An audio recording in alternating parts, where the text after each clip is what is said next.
Good morning. My name is Sandra Flansburgh. My pronouns are she, hers. I am a 60-something white woman, and I'm wearing a maroon-colored top with a black and white striped jacket this morning.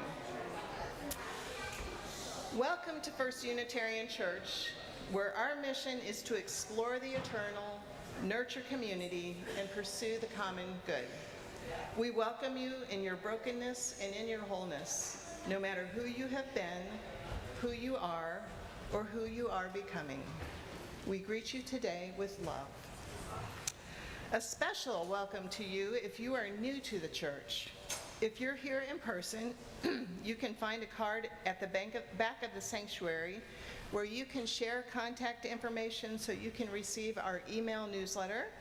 And if you're online, you can find a similar form under newcomers on our website, oneuc.org.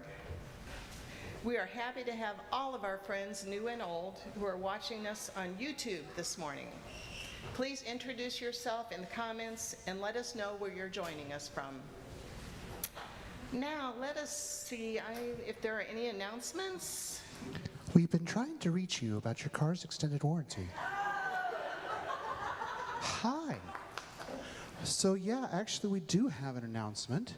This is Ellie up here in the AV booth. That resident trans goddess of purple and IT goblin. And honestly, we could use some help. So as you know, every Sunday when we stream the service to YouTube, we need one person to come in and prep a service and then run the live stream. And well, most weeks that is me, which is fantastic. But it turns out I do actually have to go places occasionally. And unfortunately at the moment, if I go anywhere, Tammy, my backup, can't go with me. And being as how we are married, that would be kind of inconvenient. So, seeing as how in the next few months we do have to step away for a couple of weeks, we are actively recruiting. If you are comfortable with computers, if you know anything about streaming, this is going to be a cakewalk. But realistically, if you're comfortable with your computer updating things that are not terribly more complicated than like PowerPoints, then we can teach you how to do this.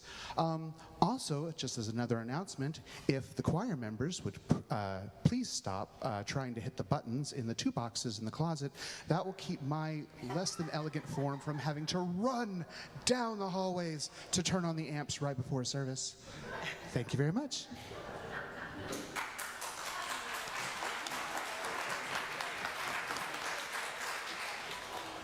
Thank you. Please join us after service today in Daniel Hall for a reception honoring our time with Reverend Jonalu this year. There will be cake. There is also a banner on the wall that we invite you to sign with a special message of love to our beloved Reverend this year. Just follow the crowd out this door, down the hall, and then to the right into our fellowship hall. Welcome to First Unitarian of Oklahoma City. And now the prelude prepares us for worship.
Our chalice will be lit today by the Roth family.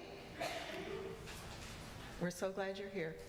In lighting our chalice, we connect ourselves with many different people, the many Unitarian Universalists across space and time who also light or have lit the chalice, our spiritual ancestors with their dreams, good deeds, and even their failings. We light our chalice in Midtown, Oklahoma City, on land that was home to first Americans, including the Apache, Caddo, and Wichita, on land that was taken from the Muskogee and Seminole and other removed and relocated peoples. We light the chalice as a symbol of our sacred time together. The burning chalice represents the light of reason and science, the warmth of loving community, the cleansing heat of justice, and the flame of hope.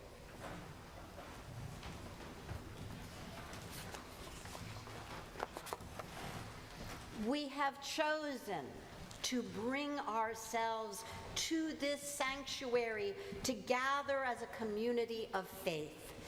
We join together in solidarity as a covenanted people who are drawn together by the promise of connection and the mysterious pull of the unanswerable. We draw on experiences of love and wonder to lift our hearts and move us beyond the mundane as seekers, wanderers, appreciators of nature, connoisseurs of creativity, and creators of connection. Our paths have converged today so that we might become present to the spirit that is worship. And so, let us worship together. I'm Reverend Jonalu Johnstone, she, her, your minister for worship and pastoral care until the end of the month. This is my last Sunday with you.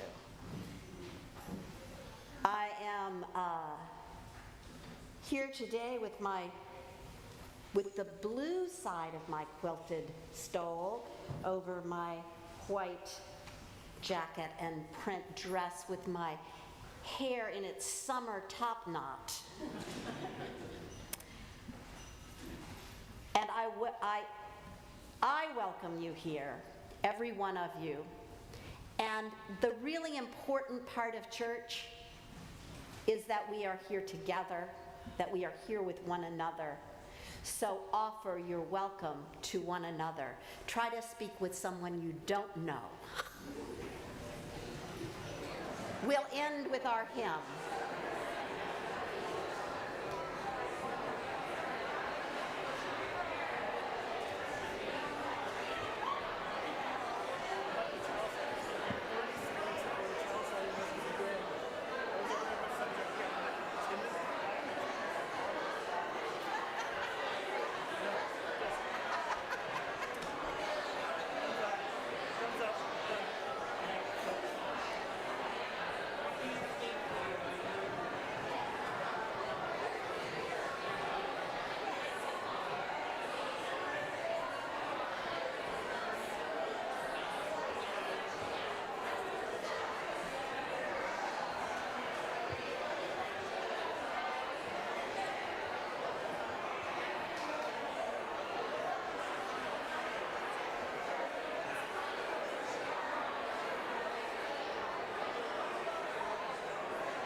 Number 158, praise the source of faith and learning.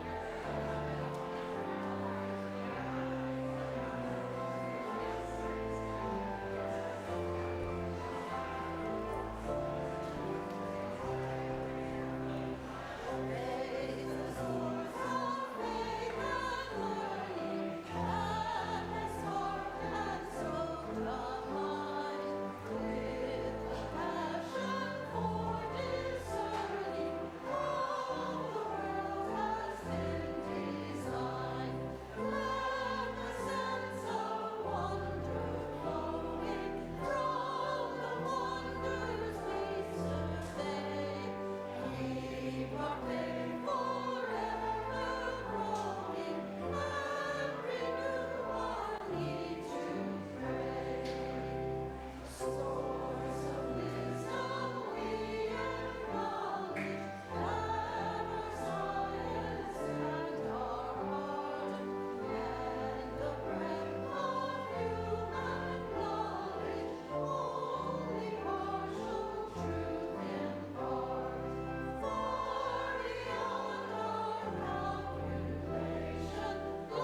Lancaster, she, her.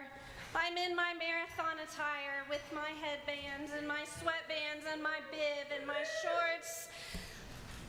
I am the chair of the Human Resources Working Group. I am here with my fellow HR Working Group members.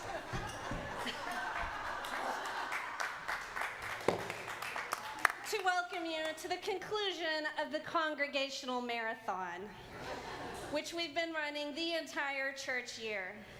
You remember, perhaps, that we recognized our marathon coach, the consulting minister, Reverend Dave Messner from Chicago, in late April at his last service here, and we are continuing to celebrate the incredible individuals who make our church thrive. First up, still energized from guiding our youngest participants, Tim is going to be recognized by Kate. Go ahead. Hello, I'm Kate Elliott. I'm vice chair of the HR Working Group. Still catching my breath, so forgive me. Okay, Tim, I'm going to try and talk to you from over here. Okay, Tim, it was a grueling start to our church year for you. Along with the board, you aptly helped lead us temporarily until Reverend Dave and Reverend Jonalu joined our team. Your passion for teaching kids and all of us about the Universalist Unitarian faith is refreshing. You make learning about our beliefs an adventure and handle all of our questions, even the tricky ones, with incredible patience. Thanks for constantly igniting all of our curiosity and making church a blast. Here's something to help you keep running with that amazing energy.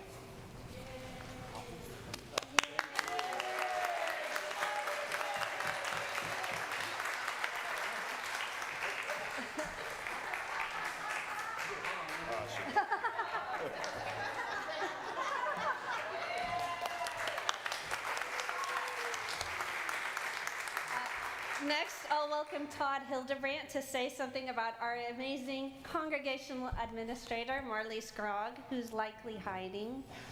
There she is. So my name is Todd Hildebrandt, he, him, his. I have the honor of recognizing Marlise.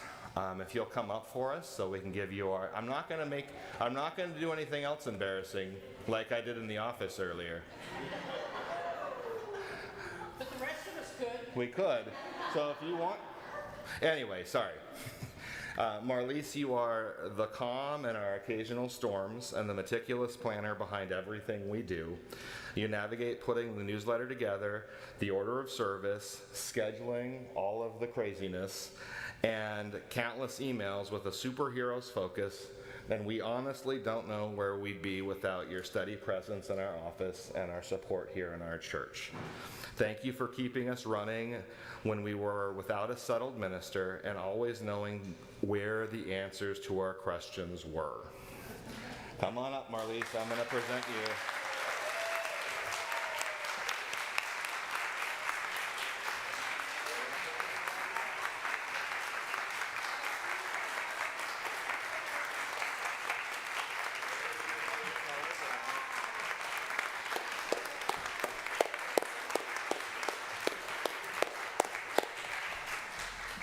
Very good. And we'll continue our celebration of those who inspire and guide us.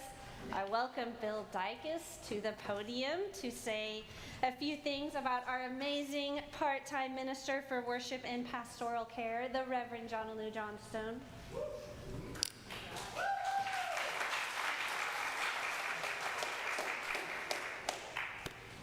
My name is Bill Dykes, and I want to speak directly to Jonalu. You have stepped into this role with such warmth and wisdom, and you've truly been a beacon for us this past year. Your messages have resonated deeply, and your caring presence has comforted many. You've nourished our spirits and helped us navigate this time with grace. We are so thankful for the thoughtful and generous journey you have led us on.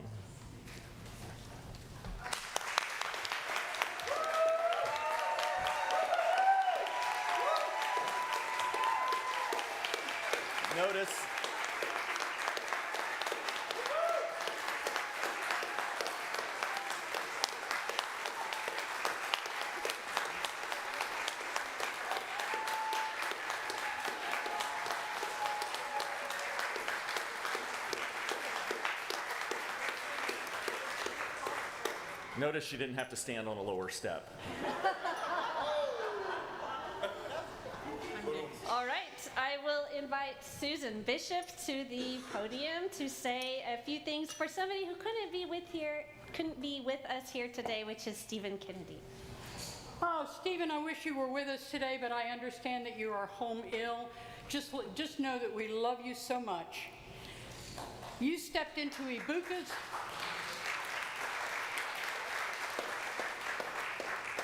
Ibuka was our choir director, and he filled some pretty large shoes. And Stephen came along and filled them up after Ibuka left us for another opportunity. And as our interim music director, you took the choir to new heights and had a new perspective on the music for our service. Thank you for sharing your talent and your passions with us.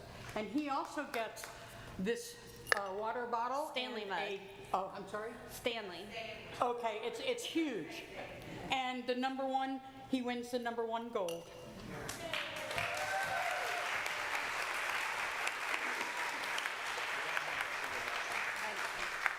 And one more time, Todd Hildebrandt, this time to recognize our child care workers who can't be in the sanctuary because they are over there watching children.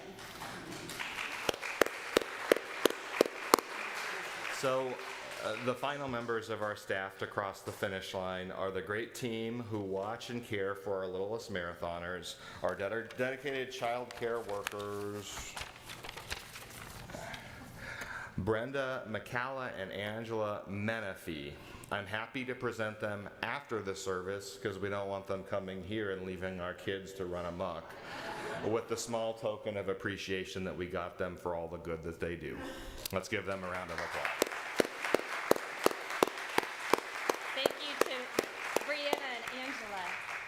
So, as we cross the finish line on the 2024-2025 church year, let's give one more round of applause to all of these remarkable individuals: Tim, Marlise, Jonalu, Stephen, Brianna, Angela. Their dedication and love over the past year make 1UC at OKC a special and welcoming place for everyone, from our littlest sprinters to our seasoned marathoners. Over the summer, we can rest, recharge, and train for our next race when Reverend Kent Doss will lead us when he arrives this summer into the 2025-2026 church year. One more time.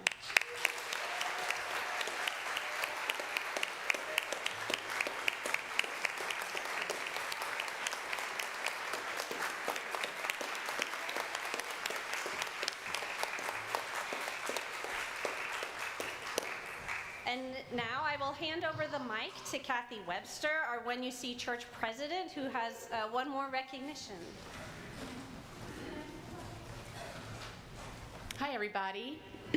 I'm Kathy Webster, she, her, elle, because I'm a French professor. I have the pleasure this year of serving as the president of the congregation in a year, as Courtney and the HR working group alluded to, has been rather a marathon and not one that had a particularly well-beaten path. I guess the fact that we're singing "The Road Less Traveled" makes a lot of sense in a number of ways. So anyway, I am here on behalf of the congregation to officially, warmly thank Jonalu for being here for us this year. Frankly, when we did not get an interim minister to bring that 2-year commitment to us, I did not know what we were going to do. And I was going to be president of the congregation, not knowing what to do. But with the wisdom and support of board members and executive team members, we looked into having a hybrid situation with 2 people trading off in various uncharted ways. And it was a dicey phone call on my side to reach out to Jonalu and ask her if she wouldn't just come in for a couple of Sundays during the course of the church year, but if she would step in a half-time capacity and be our minister for pastoral care and worship. And she did not hesitate to say yes.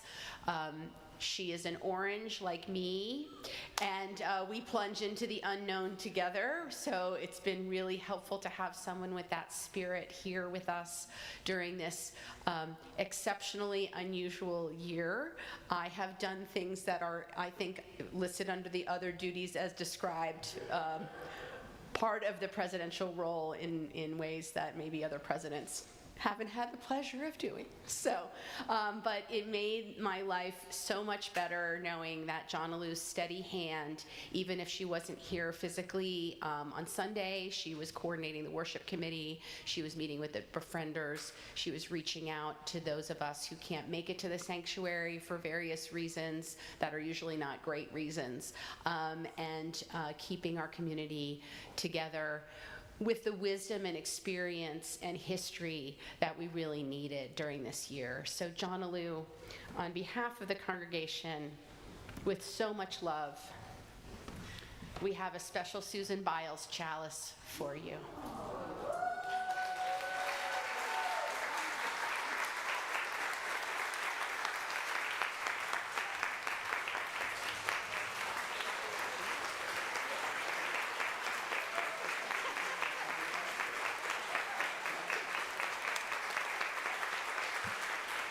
It's much more beautiful than what her husband gave me.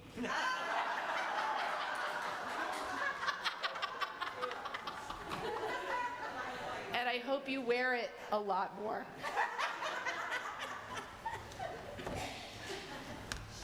I don't really know how to follow that.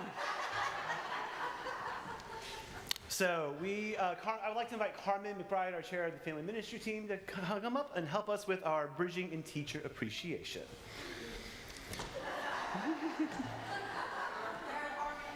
You're too tired. We have too many meetings after church today. All right. So in gratitude for the miracle that is religious education and religious exploration, today, our final day of classes for the RE school year, let us bless our teachers and our children. Let us give thanks for the year that is ending today in our Sunday school and the summer that is beginning. Today, we recognize the children and youth of this congregation and those involved in their education. The call to be involved in education is a high calling, as those who teach our young people help shape the present and future of Unitarian Universalism and our church. We give thanks to the sacred, woven in and among us, for the teachers, youth advisors, youth mentors, and parents in our committee. To all who teach, mentor, parent, and guide, we celebrate your calling and pledge to support you in your sacred work. Children and youth, we believe in you and care about your education, both here and outside our church walls. Together, we nurture courage, wisdom, and strength to make positive differences in our lives and our life as a congregation. May we be open to grace in teaching and learning together. May we give and receive forgiveness when we make mistakes. May we be understanding with each other when we struggle. May we notice when a student needs something that we can provide. May we recognize the many gifts that children, youth, parents, and teachers bring to us. May we remember to be kind with each other, knowing that in kindness, the great love that binds us all is present. If you are one of our RE teachers, after I call your name, please rise. In addition to our teacher appreciation shirts, which you will soon be receiving, and the brunch you may have had this morning, if not, is still waiting for you in the chapel, we want to shower you with our thanks in person too. So everyone please hold your applause until the end, or this will take a while. So our preschool teachers, Allison Kledinos, Laura McCandless, Elizabeth Muller, and April Rankin-Robb. Our elementary school teachers, Claire Altwater, Tom Perriam, Lois McCorney, and Charlie Shin. Our middle school teachers, Todd Hildebrandt, Will Robb, and Austin Roth. Our high school teachers, Susan Bishop, Zell Scott, Becky Talent, and Dorothy Weaver. And missing from your order of service are OWL teachers, Bill Dykus, Jeannie Parkhurst, and Zell Scott. Let's give them all a big thank you.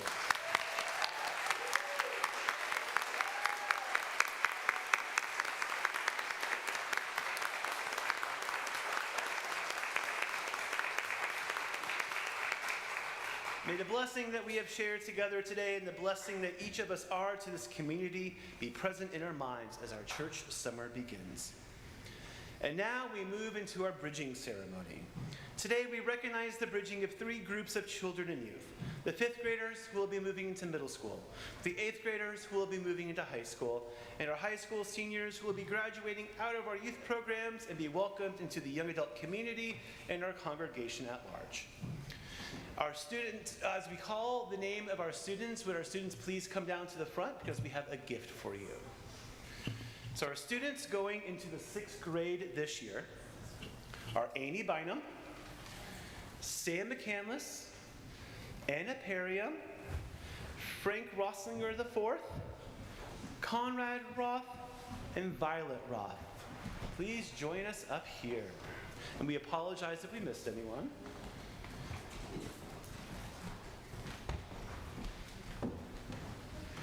All of you will be receiving some small gifts. You will receive a small mirror so that you can see no matter how you grow, you are still the same. You will receive a small flashlight, which you might want to use after we turn off the lights at our first lock-in over the summer, which you will be able to come to. And you will receive some bubbles to remind you to breathe deeply and share your joy. Let's congratulate our 6th graders.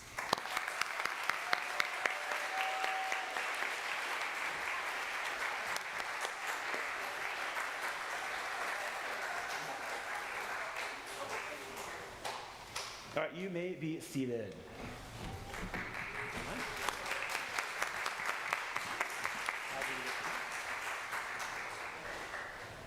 We also celebrate the graduating 8th graders in our larger community. Our students going into the 9th grade are Finn Artisan and Rhea Mendez Kessler.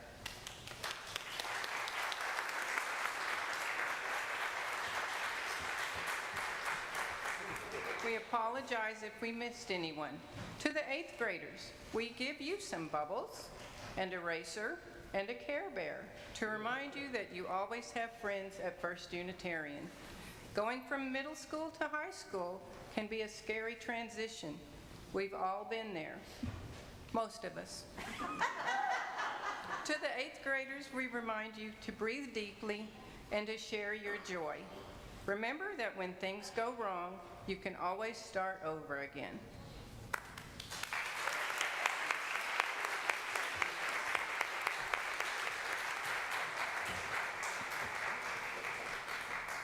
This year, we have no bridging 12th grade seniors. But stay tuned, next year we have a ton. Our incredibly strong and tight-knit junior class will be bridging next year, in which will be a major celebration for this church. So let's give all of our bridgers one final big, warm round of applause.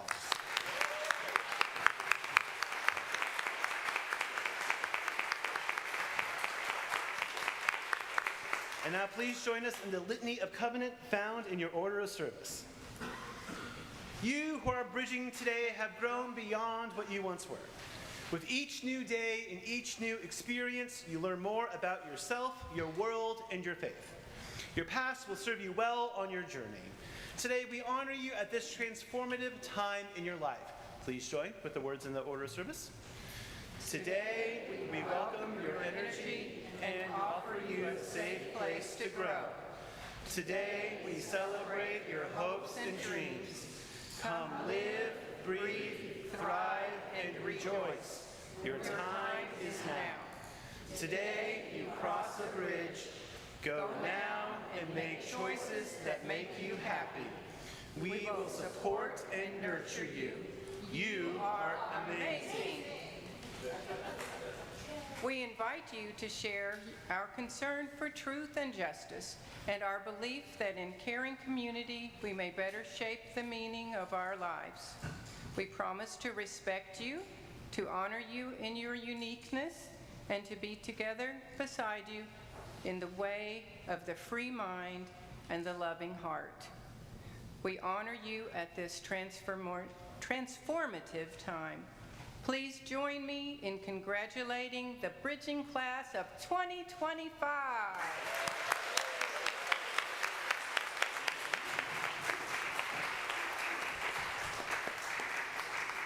now it is time for our children, youth, and teachers to process out to their final week classes and have some fun. Please join us in singing Go Now in Peace.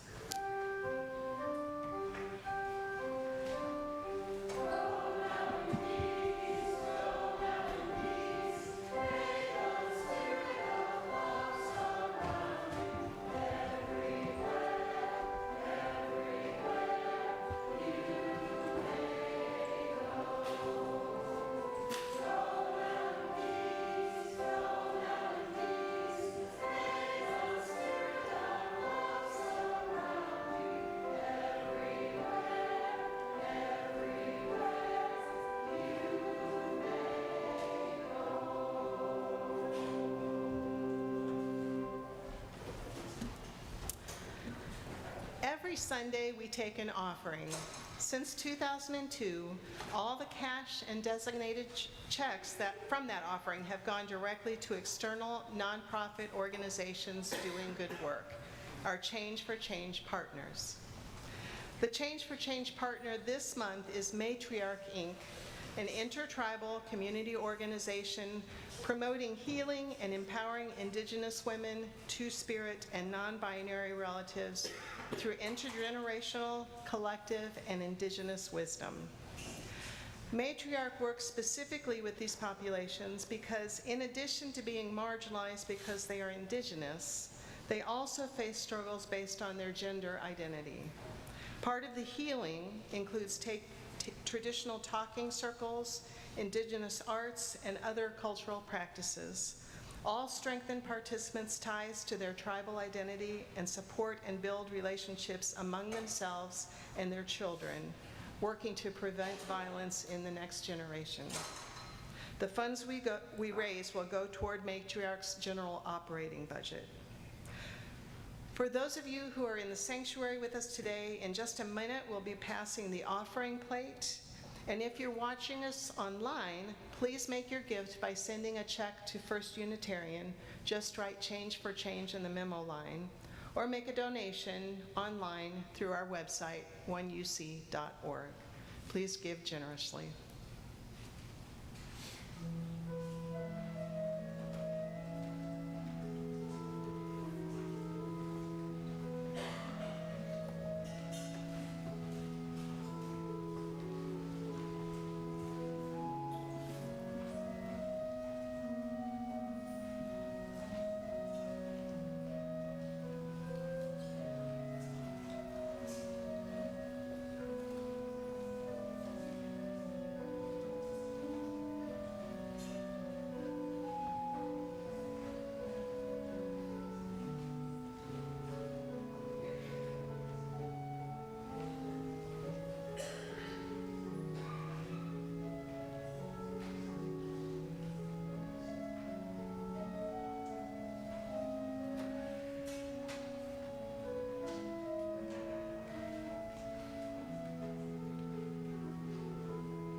Our reading today is from The Art of Gathering by Priya Parker. Priya Parker works with a wide range of groups to create transformative gatherings retreats, meetings, all kinds of things. She's particularly thoughtful about goodbyes. As I read some excerpts from her chapter, Accept That There Is an End, in order to help bring her words home to us about our church year and our service today, you can substitute congregation or relationship for gathering. When it comes to gathering, far too many of us are that horrible person who never really breaks up with anyone but just stops calling. That person may tell himself that he's being kind or low-key, but guests, like romantic partners, deserve a proper breakup. I once had an improv teacher, Dave Sawyer, who told us that you can tell the difference between good actors and great ones not by how they enter the stage, which every actor thinks about and plans for, but how they exit. Good actors enter dramatically and in character, say their lines, and when they're done, assuming their job has finished, scuttle off the stage. Great actors spend as much time thinking about the parting. The first step to closing a gathering well is less practical than it is spiritual or metaphysical. You must, before anything, accept that there is an end. You must accept your gathering's mortality. Accepting the impermanence of a gathering is part of the art. When we vaguely try to extend our gatherings, we are not only living in denial, we are also depriving our gathering of the kind of closing that gives it the chance of enduring in people's hearts. A strong closing has two phases corresponding to two distinct needs among your guests, turning inward and turning outward. Looking inward is about taking a moment to understand, remember, acknowledge, and reflect on what has just transpired, and to bond as a group one last time. Turning outward is about preparing to part from one another, connecting the tribe one last time, to have an affirming moment of recalling not only what we did here, but who we were here. So to think about goodbyes today when we're honoring Jonalu, let's think about who we were together this year and reflect on what we will take with each one of us as we move on.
in.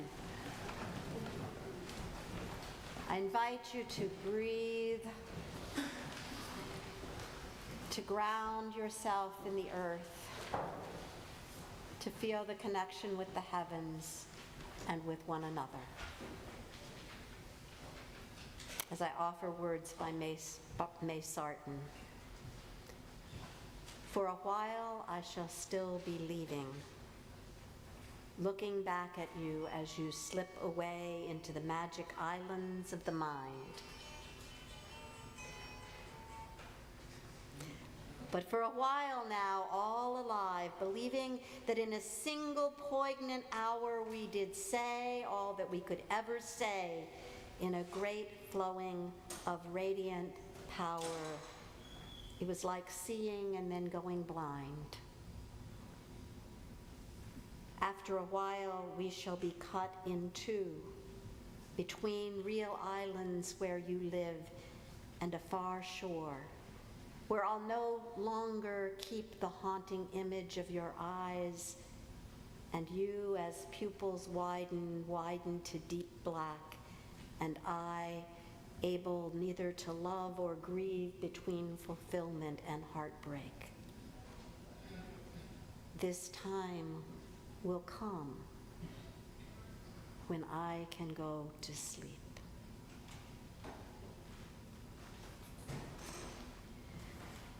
I read those words from this pulpit 10 years ago. I could not have imagined then that I would have the opportunity to serve you again. When we say goodbye, we do not always know whether or not it is for good. I'm so pleased I've been able to spend these 8 months with you. I came back to a church that had changed from the one I left. There had been turmoil and COVID, and many people I had known were gone, moved, died, or left. New people had come to liven things up and lower the average age. Systems had evolved, new understandings of race and gender had emerged. The world around us had changed too, and continued to, with the election last fall and the growing pushback against progressive values. Through the year, I have encouraged all of us, myself included, to face new times with strong spiritual grounding and connection with our people, with one another, confident that these, the spiritual grounding and the connection with others, equip us to discern what needs to be done, when, and how. And I hope that has been helpful to you and that it will be going into the future. And as I depart, it seems obvious to talk a little about the gifts and challenges of goodbye, especially what's good about it. The lessons of leaving are lifelong lessons. Throughout life, we make relationships with people, and sooner or later, one way or another, all of those relationships end. Some end dramatically, others so slowly and gradually that we don't know they're gone until we realize one day that, where did so-and-so go? Some relationships we decide to end, and others someone else decides, and sometimes it's just fate. And of course, some relationships end with death, the ultimate goodbye. Nothing lasts forever. I'm both upheld and frustrated by the truth of this simple assertion. On days when I am tired or angry or unhappy, mosquito bit, achy, or hungry, I am quite glad to realize that this is not an eternal state. How much more true that is when my heart aches for the loss of a dear friend, or when I feel ill, or when I'm standing in the midst of chaotic emotions and events and everything feels outside my control. Nothing lasts forever. All will be well, and all will be well, and all manner of things will be well, said the mystic Julian of Norwich. the other hand, on the days of beauty and perfection, I don't really want to let go of what I'm experiencing. I don't want to hear that nothing lasts forever when I'm sharing a heart-to-heart with someone I love or staring in wonder at a scene of natural beauty. When I'm having great fun, it rarely occurs to me that it will end. I don't even think about it. But nothing lasts forever. Every loss brings up the same emotions as death does: denial, anger, sadness, guilt, fear, though not usually the same intensity.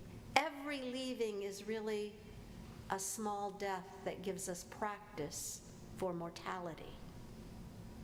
Our initial reaction to the idea of loss is often to push it aside, refuse to acknowledge its truth. We'll still be friends, we say to a coworker moving on, but it's one thing to have coffee every once in a while and another to work together day in and day out. The relationship has changed, and the truth is probably ended. Certainly the form of the relationship has ended. That's hard to face. It's not that there's nothing to say, it's that there's too much to say. You can't capture in words what it has meant to be together, and you can't really imagine what it will be like when you're apart, and yet at some point soon you will lose the opportunity to speak freely. How can you possibly say all that you might have wanted to say for the rest of your lives together? How can you sum up what someone has meant to you? How can you let them know that you really regret their going without seeming to say that you expect them to stay, even if they need to reach for something new?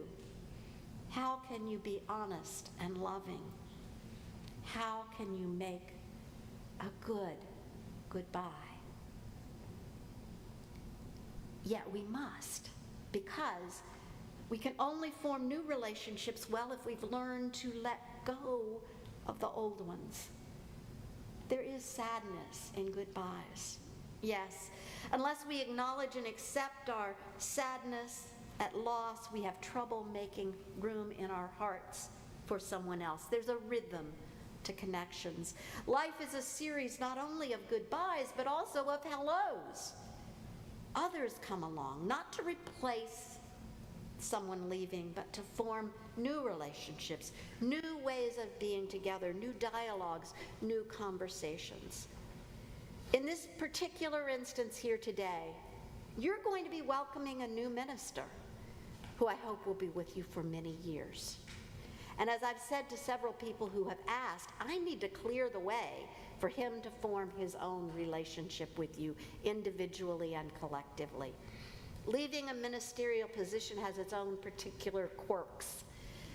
Perhaps that's because of the intensely personal nature ministry can have. It's no wonder people get attached to their ministers. It's a very close personal relationship. But experience shows that having an attachment to a minister who's moved on can interfere with the ability of a new ministry to take shape. And after the end of this month, I will not be your minister anymore. I will not be doing your wedding or memorial service. I will not be preaching to you, counseling you, or teaching you. I will not be listening to your confidences or visiting you at the hospital. And that's sad. But we can still be friends.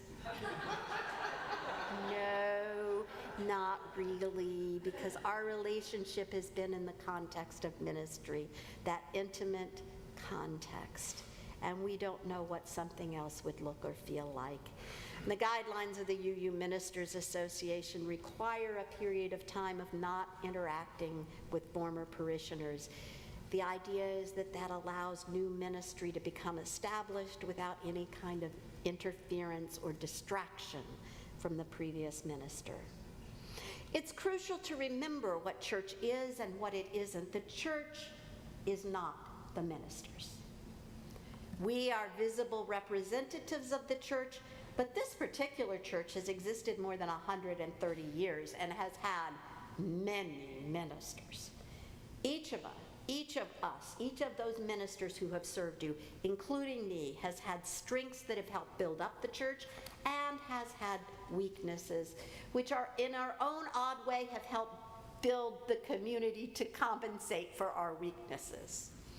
The church is not the building, as important as it may be to ensure we have a functional, beautiful structure in which to worship, study, and celebrate. The church is you.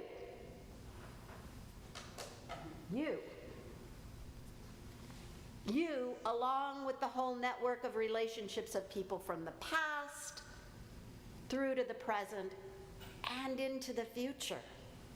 The church goes on no matter who comes or goes individually. And this is a strong church with strong connections. It will go on.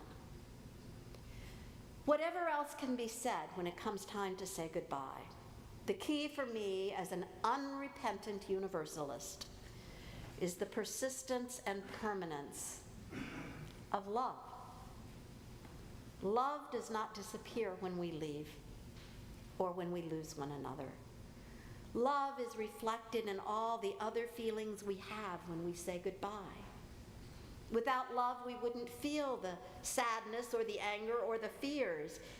In my time with you, I have made mistakes. I have learned. I am sorry for any harm I have done and forgive any slights I have felt. I hope that in balance, I have served you well. And if I have, it's because I've tried to center love. The wonderful thing about love is that it's stronger than any of those other feelings. And that's what allows us to let go. Love survives and sustains us.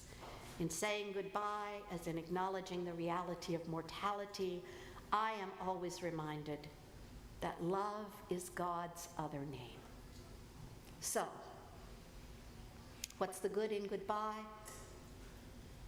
Making room for new people, new connection, new adventures. And realizing fully and completely what the time together has meant. Goodbye is a time for reflection that allows us to learn about ourselves and the world. And often that leads to gratitude and appreciation for whatever gifts we have received from time together. Saying goodbye, embracing the endings in life in full, also helps us prepare for the ultimate goodbye. The death we all know will come in its time. Practice makes perfect. Part of life is always preparing for death. And finally, goodbye puts us in touch with the love, bittersweet though it may be. So with love, here's what I wish for you individually. May your religious journeys continue to inspire and surprise you. May they lead you to become a more thoughtful, whole, active, loving, and just person. May you find your place in religious community, giving and receiving to shape a church that supports freedom of thought, celebration of diversity, and ever-growing life and love. And I have wishes for you collectively as well, that the First Unitarian Church of Oklahoma City will continue to be the strong, supportive network that it is, exploring the eternal, nurturing community, and pursuing the common good. May its history of persistence despite challenge and difficulty inspire resilience and depth. And may it maintain and deepen its covenants within and with the larger community. May the church ever be a beacon of love and justice. So may it be. Amen. And let's consider our closing hymn a blessing for this church. Number 1, may nothing evil cross this door.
We extinguish our chalice flame, but not the light and love of community which burns in our hearts.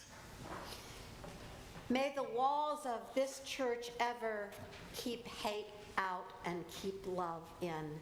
May the church find itself in activities and actions outside the church as much as inside it.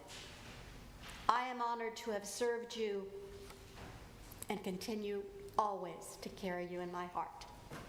Amen.